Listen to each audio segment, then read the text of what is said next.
First you draw your circle, then you dot the I's, add a great big smile, and presto, it's Kirby. Hello everybody and welcome to Kirby's Adventure for the Nintendo Entertainment System. As being played through the Dream Collection, as you can tell by the sidebars that aren't ones that I put there, they're built into the game itself. They put them there to make it spaces. Ahem! Level 1, Vegetable Valley. Okay then, before we get into the game itself, let's talk about the story. So, Kirby is doing whatever he does normally. You know, devouring human souls, destroying everything in his path, all that good stuff.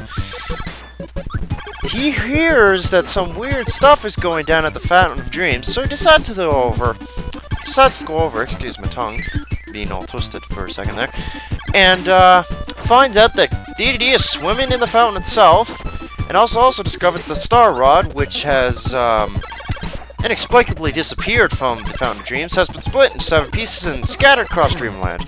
Kirby now must find these 7 pieces, restore the Star Rod back to its former glory, and stick it back in the Fountain of Dreams, where hopefully peace will be restored.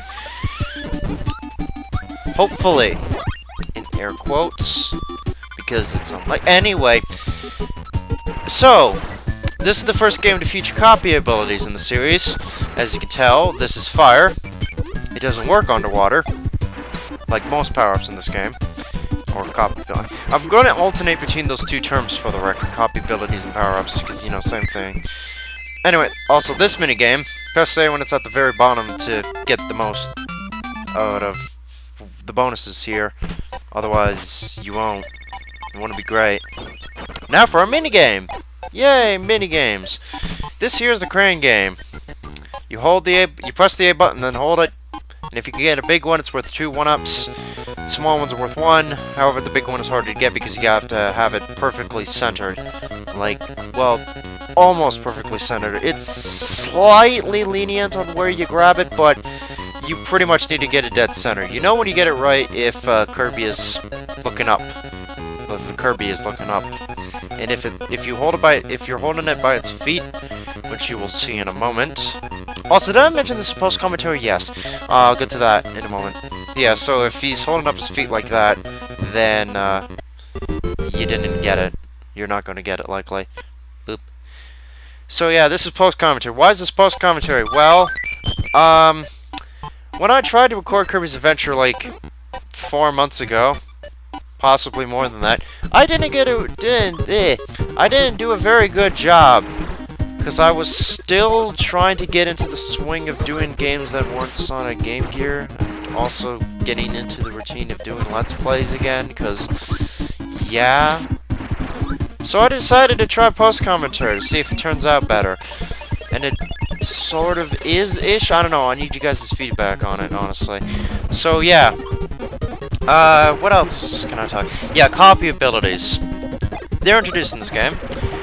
Not as colorful per se. Most of them do generally the same thing essentially, but that's what most. Fire is basically like a longer. It's basically like a sort of mid-range bullet attack. Also, crash is a screen nuke. Beam, which we saw earlier, is basically like fire, except it's got like a sweep thing going for it, which is actually better. It's actually better, as you'll see. Sweep. Sweep. I said sweep, thank you. But these copy abilities are not just used for, you know, killing enemies in a funky fashion. Also, dogs. Can you hear them? I bet you can. But they're also used for solving puzzles, like this one. And also, if you get hit once, your copy ability will fly out of your body and turn into a star, in which you have about 10 seconds to get it back. I think 10 seconds, maybe like 5. And after that point, it explodes, and you won't be able to get it back unless you find that enemy again. Or you could destroy yourself. Either way. Anyway, this is Spark. Basically acts like a area of effect thing. If you just stand there, enemies will walk into you and they'll blow themselves up. And now we get to one of the better copy abilities in the game. Yeah, I was like, wait, new power-up, I must demonstrate it. Sword! Swish, swish, swish, swish, swish, swish. Short range, but very spammable melee attack type of thing. And also, if you get to the very top of the bonus room here, you can get an extra life! And also, 10,000 points. I think. Or maybe that's an only 9 minutes. I don't know. I don't think bomb is in this game, but there are a lot of other power-ups in this game. Or copy.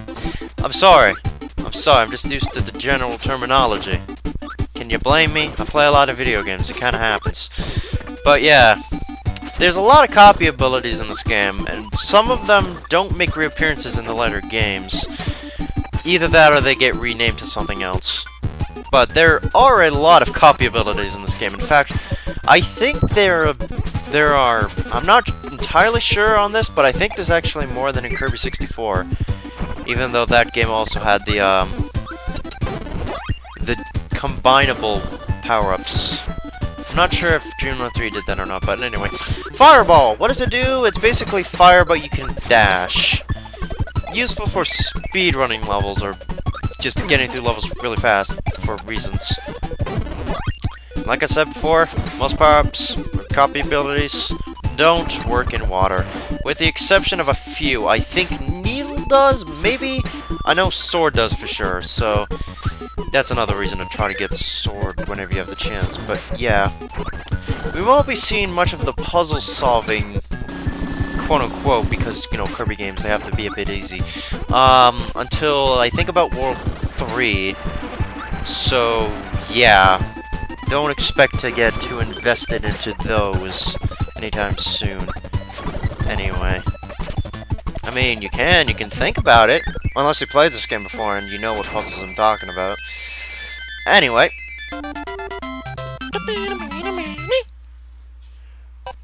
Alright, that's the third level done. And ooh, look, a museum. Here you can get copy abilities if you don't want to bother going into a level to try and get them. Usually these are good copy abilities that can be found in here, but it all depends on your preference, really.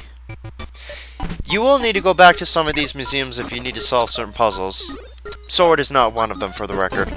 Usually it'll be a hammer or laser that you'll need.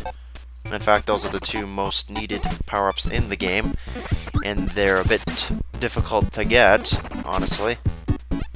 Oh wait, you don't get hammers in a museum. That's right. Wink, wink, wink. Yeah, a lot of the music used in later Kirby games is from this one, for the most part.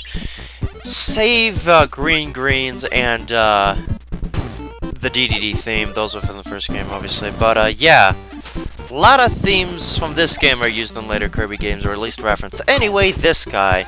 Who is he? What is his name? He does have a name, I do believe. His name is Mr. Frosty.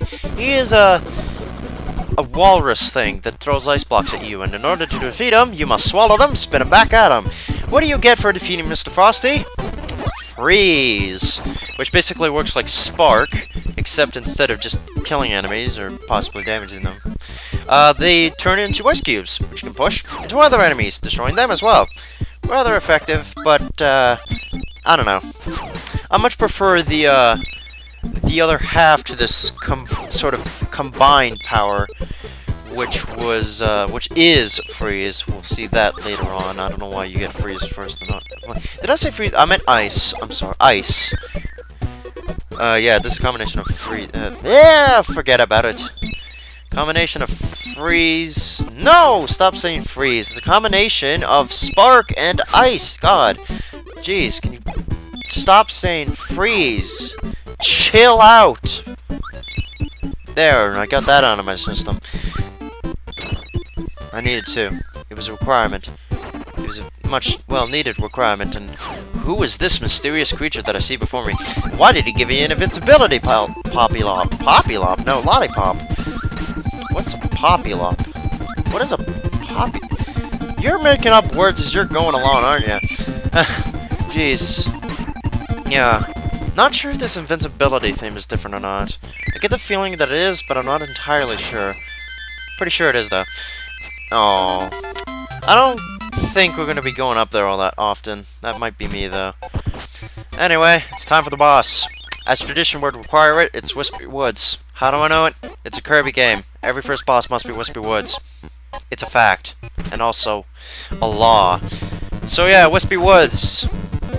This time you got copy abilities on your side. So basically, this.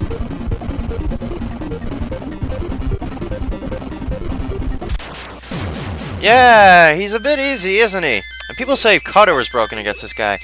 Anyway, with all that being said, next time on Let's Play Kirby's Adventure, we're going to be going into the second level. So until then, well, the second world. So until then, see you later, and goodbye.